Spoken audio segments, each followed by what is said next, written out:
Jeričini čudeži.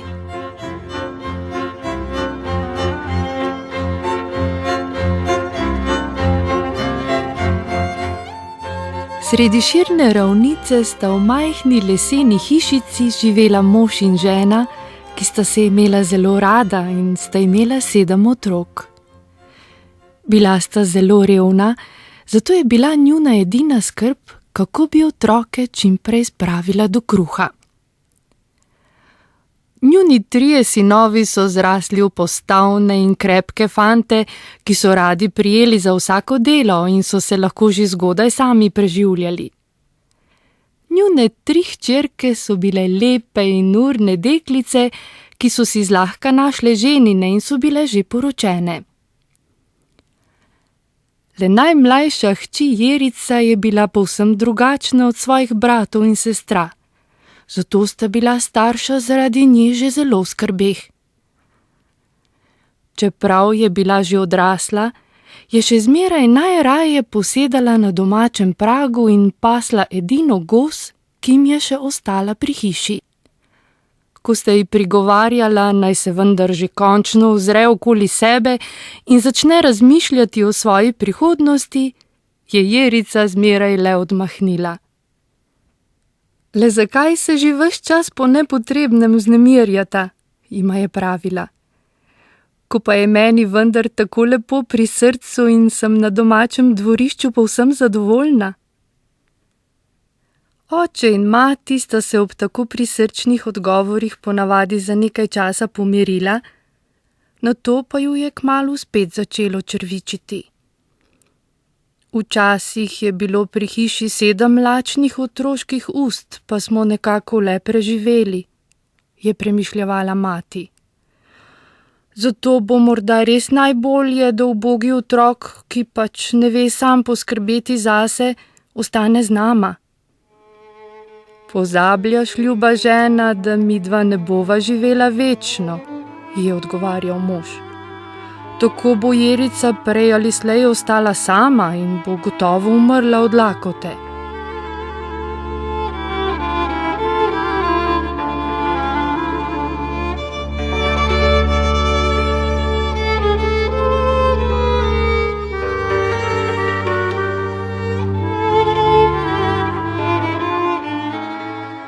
Tedaj je na bližnjem gradu umrl stari gosji pastir in so potrebovali novega.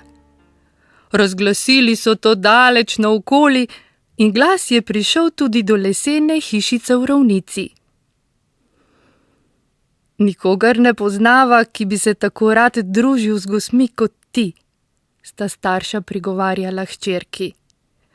Bilo bi torej greh, če ne bi vsaj poskusila. Jerica je dolgo premišljevala, nato pa jima je dejala.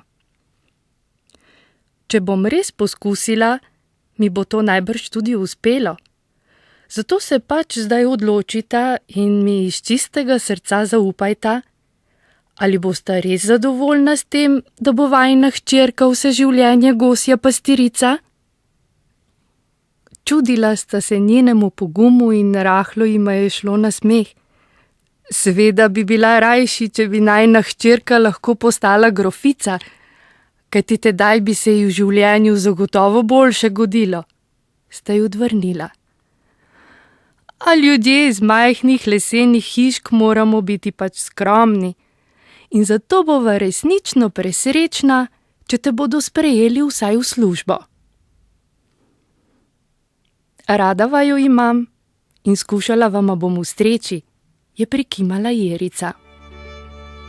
Nato je poklicala svojo gosko in se z njo odpravila na grad.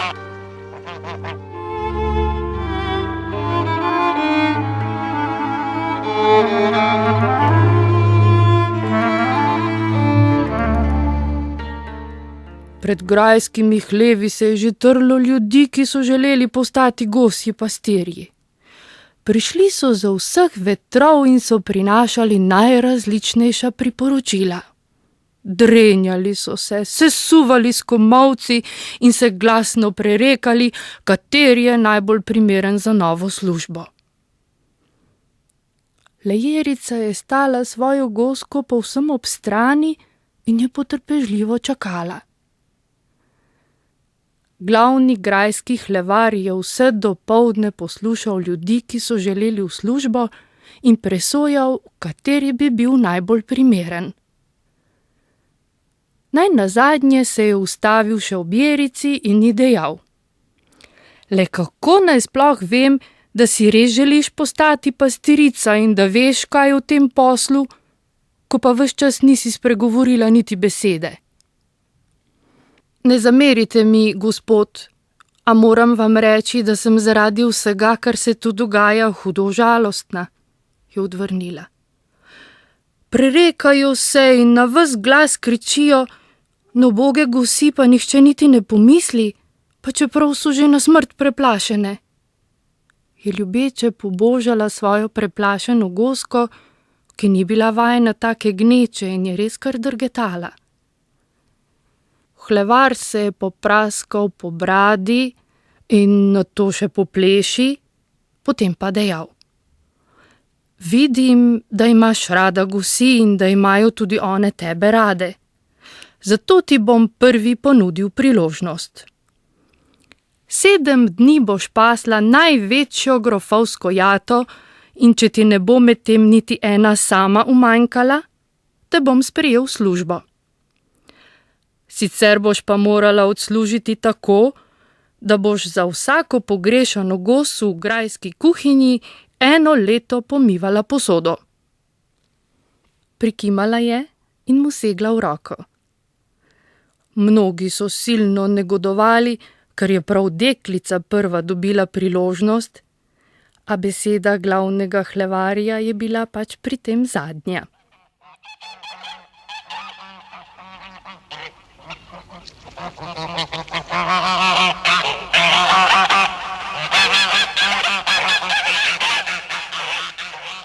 Že naslednje jutro je prignal natanko 77 gosi, jih skupaj z njo še enkrat preštel, nato pa jo je z njimi napotil na širne travnike.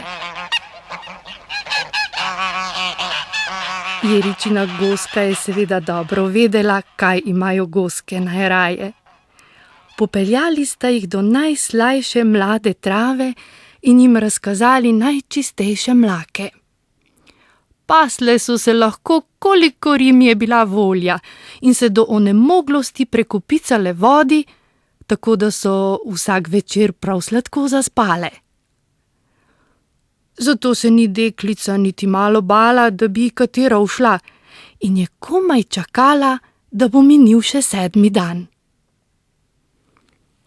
A zadnjo noč je prišel glavni grajski hlevar k njej na pašo in ji dejal: Ne zameri mi, da te motim, a zelo se mi mudi in moraš mi pomagati.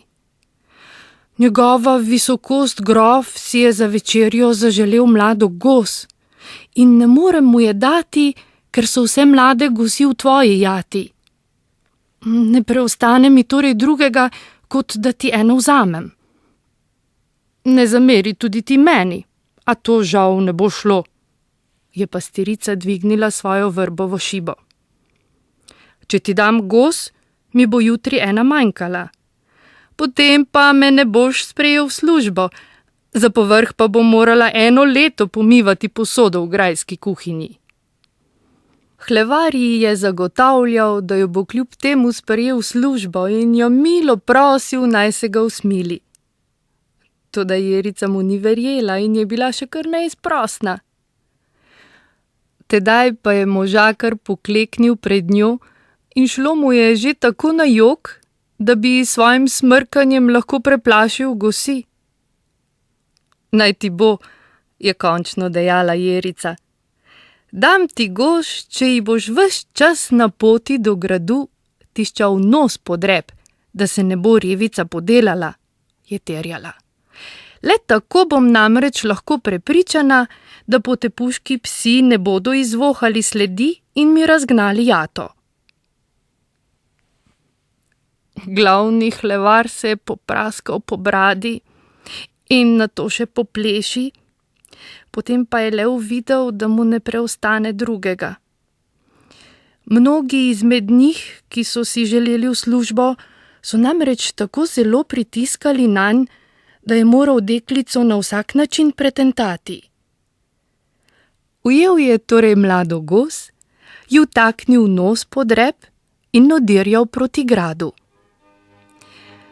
Tolažil pa se je lahko pri tem edino s tem, da je bila temna noč in ga ni najverjetneje nihče videl.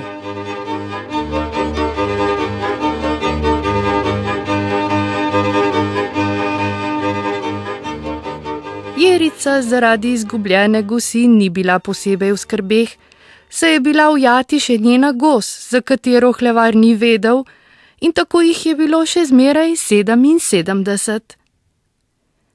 Zjutraj, ko jih je po 7 dnevih prignala pred grajske hleve in jih je hlevar preštel, seveda ni mogel verjeti svojim očem.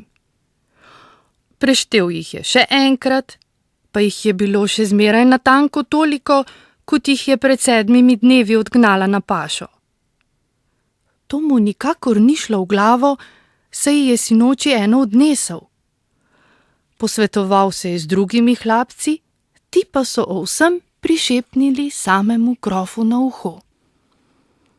Temu se je zdel dogodek nadvse neobičajen in je dal poklicati Jerico k sebi. Draga gospodična, ki si tako želiš postati gosja pastirica na mojem gradu, jo je nagovoril. Mnogi na tem dvorišču so prepričani, da se je nocoj zgodil čudež, in razumeti moraš, da sem tudi sam zelo radoveden. Moj glavni hlevar trdi, da je sinoči iz tvoje jate odnesel mlado gosko. Tebi pa zjutraj kljub temu ni nobena manjkala. Hlevarju seveda verjamem, saj sem gosko sam pojedel za večerjo. Tebe pa torej sprašujem, ali znaš res delati čudeže? Velecenjeni grof, če vi temu pač pravite čudež, potem vam že ne morem odgovoriti drugače, je skomignila Jerica. Tako kot najverjetneje tudi vi ne morete reči drugega, kot da sem nalogo uspešno opravila in mi torej pripada služba. Grof se je ugriznil v jezik in je dal še tisti hip poklicati svojega pisarja, ki je veljal za najbolj učenega in modrega človeka daleč naokoli. Pojasnil mu je, kaj se je bilo zgodilo, in ga prosil za nasvet. Starec se je zaprl v svojo sobo in je vse do večera tuhtal. Nato je prišel spet pred grofa in mu dejal: Če želimo vedeti, ali dekle res zna delati čudeže, jo moramo pač prisiliti, da napravi še kakega. Grof je pohvalil svojega modrega pisarja in je napravil, kot mu je ta predlagal. V grajskem stolpu so se oglasile fanfare in kmalu so se vsi grajski zbrali na dvorišču. Privedli so Jerico ter ji ukazali, da je stopila pred grofa. Ta se je sklonil k njej in ji dejal: Zaupali smo ti grajske gosi in dobro si pazila nanje, zato te moram pohvaliti. Rade volje bi te tudi sprejeli v službo, a moramo žal ugotoviti, da smo te ob tem ujeli na laži. Navadna lažnivka pa žal ne more in ne sme postati gosja pastirica. Rekla si namreč, da si to noč napravila čudež.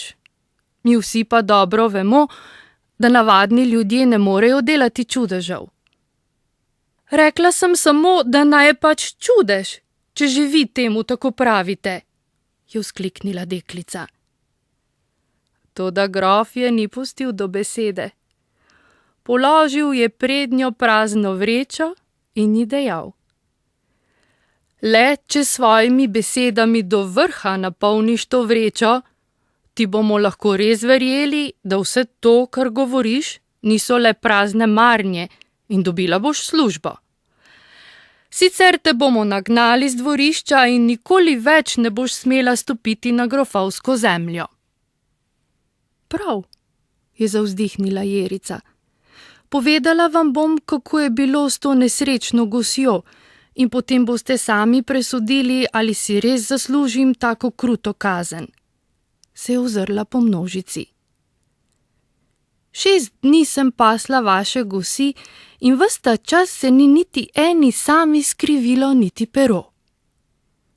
Veselila sem se že novega dne, ko se mi bo končno uresničila srčna želja, ter trepetala, da ne bi na mojo jato po naključju naleteli potepuški psi in jo razgnali. Tedaj pa je prišel ta gospod, je stopila pred glavnega grajskega hlevarja in nadaljevala. Rekel je, da si je velecenjeni grof za večerjo zaželel mlado gos. Seveda mu je nisem hotela dati, a me je še kar prosil in moledoval. Tako sem se ga na koncu usmilila. Prosila sem ga edino le... Hlevar se je popraskal po pleši in zardel kot kuhan rak. Ustrašil se je, da bo pred vsemi povedala, kako je moral vso pot tiščati nos goski podrep. Dovolj bodi, je vzkliknil, ali ne vidite, da je vreča že polna? Jo je pobral in pihnil vanjo, da se je v hipu napolnila. Zbrani so vzdihnili od začudenja, hlevar pa je zavezal vrečo in jo vrgel v grajski vodnjak. Tako je Jerica spet napravila čudež in postala grajska gosja pastirica.